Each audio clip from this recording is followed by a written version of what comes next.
So, one thing that I've learned about myself that I assume is similar for a lot of other people, and it doesn't matter whether I'm, working on a song or trying to do an exercise or develop a new habit or get out of bed, whatever the case may be.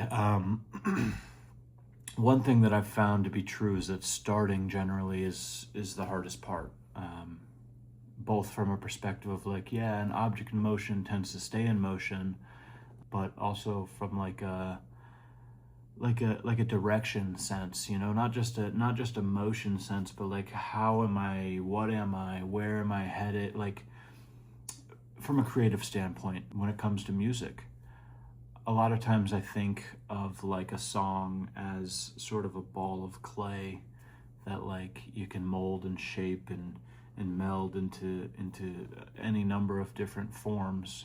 But if you don't start, you never have any clay. It's the act of sitting down and finding the first piece, whether it's a guitar melody or some piano chords or a couple lines of some verses that you have in your head, or a drum loop that you find on Splice. You got to start somewhere. I have a habit of overanalyzing and getting stuck in the planning phase. Analysis paralysis is what I've heard it described as before, and it presents itself in a million ways. I mean, I read this book when I was 18 years old. Shout out Uncle Joey Diaz for putting me up on game. It's called The War of Art by Stephen Pressfield, and it personifies anything that takes you away from the work, your craft, your passion, your pursuit.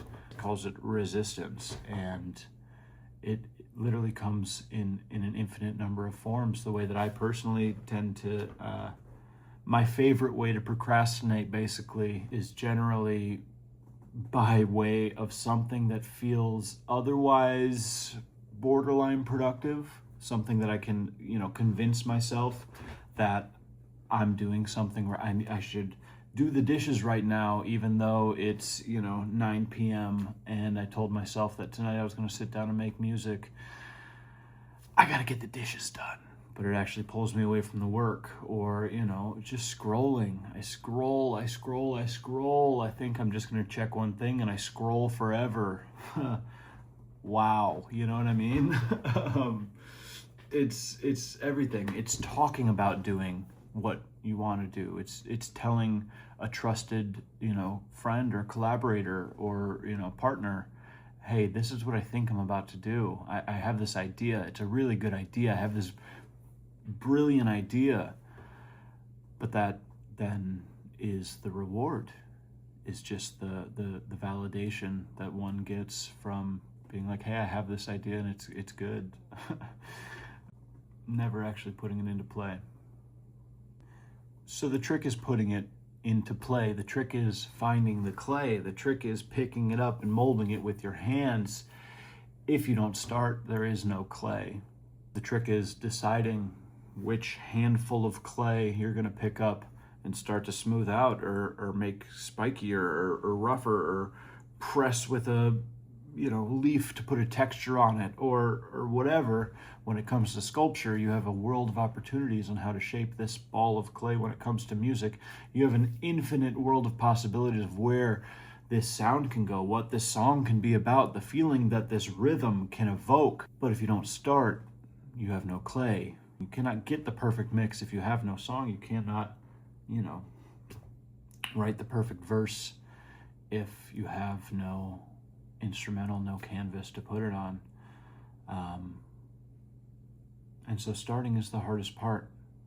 Now the inverse of that is the finish point. The finish point is, when do you call it done? Because on the exact opposite side of, hey, I don't know where to start, I don't know, the infinite possibilities have me strapped in my chair. I'm motionless. There's no action.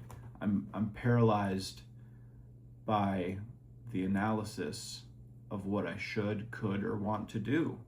The opposite of that is when you're deep down the path and you have a nearly completed sculpture, a nearly completed song, a nearly completed poem, a nearly completed pile of laundry for me, honestly, because this stuff presents itself in every avenue of my life, and I'm working on getting through it, becoming a champion of it. I don't want to be burdened by this lack of follow through, I suppose, direction, finality. I don't know what to call it, frankly.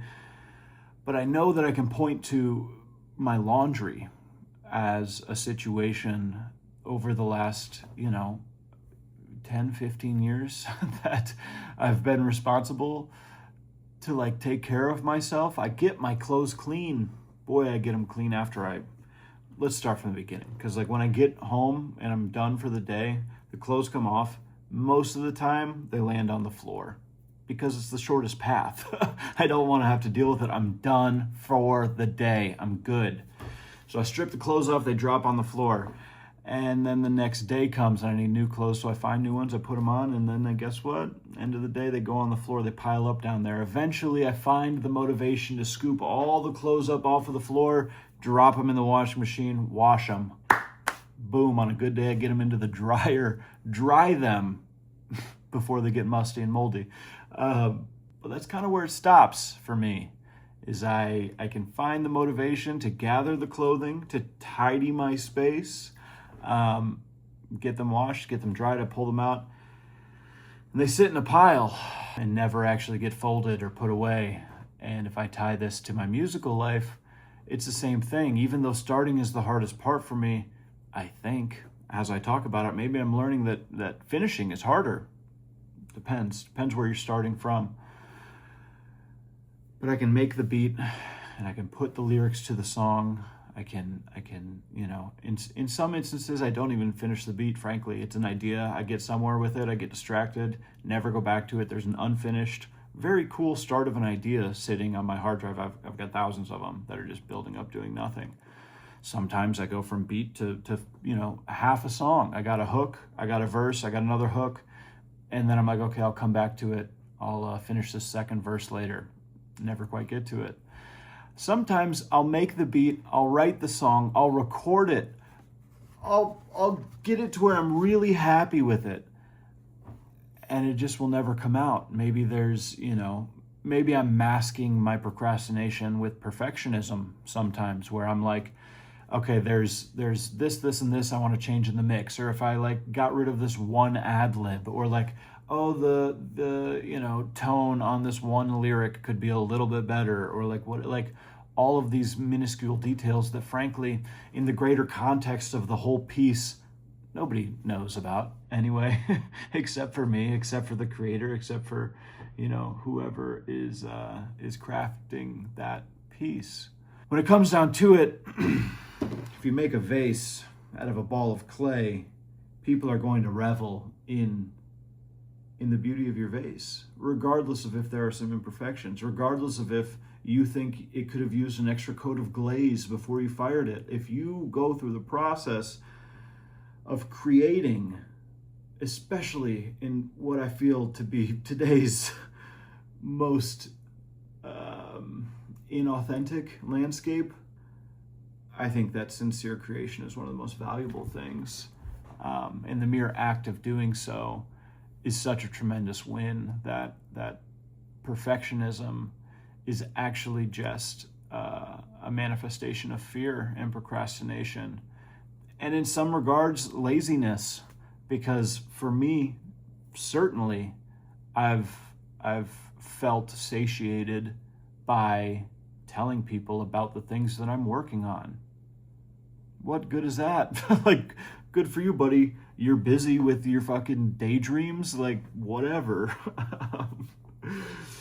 I don't know. It's just like, it can show up anywhere, in your relationships, in your career, in your passions, in your exercise routines, in your friendships, in your family, in your own internal dialogue, in the way that you show up, the way that you wake up in a day and decide to engage with the timeline that you have in front of you.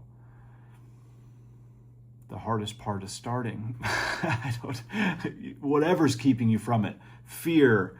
A lot of times it's fear. For me, it's basically always been fear. I'm not even going to continue to ramble as if I know other things that keep it. Like, if there's something you want to be doing, if there's something I want to be doing and I'm not doing it, 10 times out of 10, there's some underlying thing that is ultimately fear keeping me from doing it. And I'm not giving it power in my life anymore as much as I can. Even this previous YouTube video that I uploaded, this whole like weird social media push and like, content focus that I've been on recently is frankly like an exercise in starting, in putting yourself out there authentically and not allowing fear and like the over analysis of potential judgment or other perspectives or failure, fear of failure even. Like, success for me right now, from me to you, is just sharing my thoughts, sharing what's, happening in my mind on a day-to-day basis. I don't know what value I have in the world except for my unique perspective. And so I'm grateful to try to share that with you as much as I can. The video, this whole thing, this whole social media push, this whole YouTube channel, all of this really is just an outlet for me to feel more like I'm getting stuff done, like I'm not procrastinating, like I'm on my path rather than feeling like I'm at the starting point forever. I don't know what a finish looks like when it comes down to it in a life. Finish, finality, there's one thing. It's gonna come one of these days for all of us, and we're gonna get a little dark if I start getting real philosophical on that, but it's what you do in the meantime. So, just start. Figure it out later. Start molding that ball of clay and turn it into anything. Here's the good news. There's more clay. It's in the ground. We walk on it every day. It is so abundant. The material that we have to create with is infinite. So what's standing in the way? For me, it's been fear for a long time. Instead, now I'm choosing to start.